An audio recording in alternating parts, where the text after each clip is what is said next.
update and remove pages from current blank policy, just to update the policy. To remove forms. What was the form? What's the title of the form? The referral form and the investigation form. This is a demonstration of Wirecast. So could I have a motion to add this to action items? Did somebody already make that? But you want to? Yes. And you want to second it? Thank you, Jody. All right, this is just for adding this, letter F, to the action items.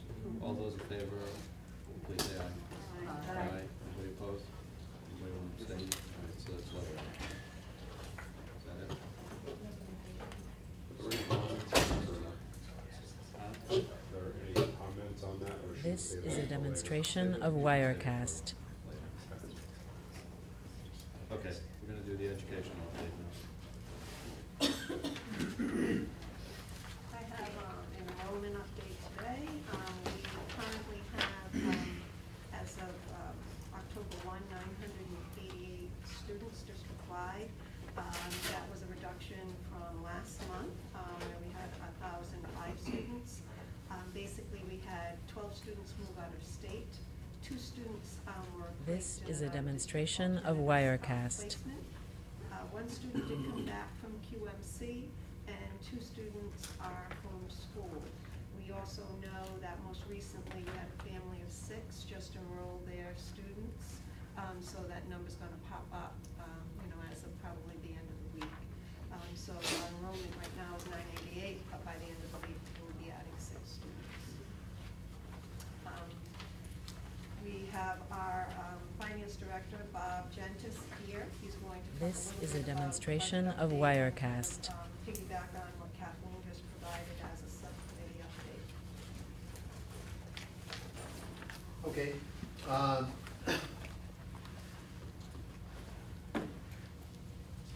So this is for Val, I guess.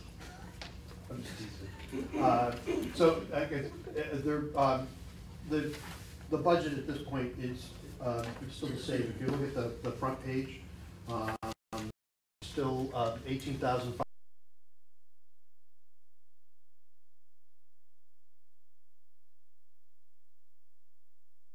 Sorry, 18,523,744. Current spending is 3,845,353. 12 million, about 12.2 million has been encumbered so far. So the current projections, which is what we've spent plus encumbrances, is 16,035,352. This is as of today. And the current spending, the current balance This is a demonstration of Wirecast. Of that, 504,000 is plant and operations maintenance salary budget that has not been encumbered yet. There's a weird glitch in Munis that doesn't allow you to do hourly and project hourly employees and project overtime. You can do hourly employees with like the paras because they're paid at a consistent paycheck every This bi-weekly. is a demonstration of But Wirecast. Not necessarily so with the custodians, so it's hard to encumber that with Munis. Kathleen suggested that I figure out about what it is, about what it's going to be encumbered for the balance of the year, and then make adjustments accordingly when it comes to about March or so. I've had to do that for a couple of things like FICA and Medicare, which don't encumber well into the system. I've done those as a manual encumbrance. So, needless to say, the budget is really, really tight. The budget is basically with encumbrances. This is a demonstration of Wirecast.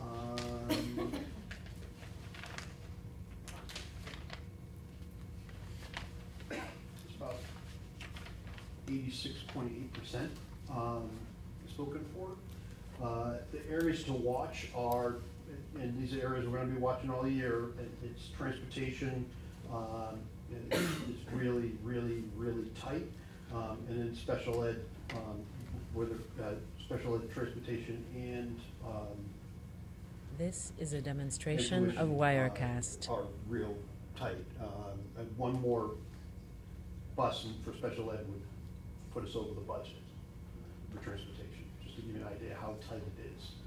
I mean, when you think about $18.5 million in the budget, you think that there's gotta be some wiggle room, but there's not a lot of padding here. You'll see when we went through some of the budget, transfers that a lot of the padding or the received is what we thought we weren't gonna spend, had to be moved around to cover salaries. This is a demonstration of So in the packet that you Wirecast. have in front of you, I had the page, the first page that says suggested budget adjustments. Basically shows you where we're transferring money from and into what account. The bottom line number for budget adjustments is 0. Basically, you can't change the budget. The budget's the budget. So any kind of transfer that you make, to make an account bigger has to come out of somewhere else.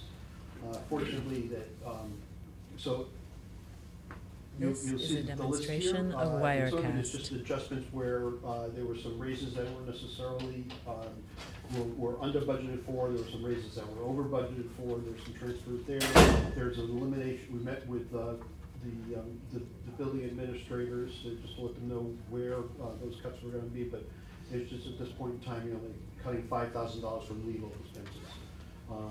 We're trending to end up at $5,000 less than what we budgeted for, so we took $5,000 out of that budget and put it into another This budget. is a So demonstration basically, of you see in front of you is Wirecast. the detail of where we're suggesting things be cut and added. The next page is payroll projections, just to get an idea of what our payroll looks like. It's, when a payroll is about $10 million of your $18.5 million budget, you get to, you get to see where I'm sorry. You get to see where the cuts are. This is a demonstration And of so, Wirecast. some of the budget, this is where some of the adjustments went to. We're making some of those, making the projection equal to what we were actually gonna spend, with the budget. You also, at this point, you get to see where grants are being used, and this is just an estimate, where grants are being used, and the total amount of grant money that goes to salaries is, $578,631. So that money that goes towards paras and teachers. This is that a are paid for, demonstration of Title I, Wirecast. IDEA 611 and 619, and school readiness would either have to come out of regular programming if you still offer the same services. These are not all special ed services. They're, for example, Title I is reading, but these services needed to be provided, and spending them and getting this money in grants allows you to use that money towards that $578,000 in additional spending money. This is a demonstration of When you Wirecast. look down this list, you'll see some big differences. For example, with teachers right now, it says it's $145,000 under budget. It's offset mostly by pupil personnel, which is $95,000 over budget. There are some things that need to be addressed in our coding systems, where we've got, a Title I teacher that is identified as being, for example, a Title I teacher would be identified as a special services teacher, and they're not. They're a regular teacher. This is a demonstration but- of and they're a regular Wirecast. teacher in, say, for example, Mary Fisher. So when we go to build the budget next year, we'll make sure that we're pulling and assigning teachers in the category, and paras to the appropriate category, so you can actually understand what you're spending the money on. It's a better budget process that way, rather than keep doing transfers. Hopefully, you'll eliminate, if you go through a whole year of these kinds of transfers, that when you come to the next year, you don't have to do these big wholesale transfers, because you have a better handle on what you're actually spending money on.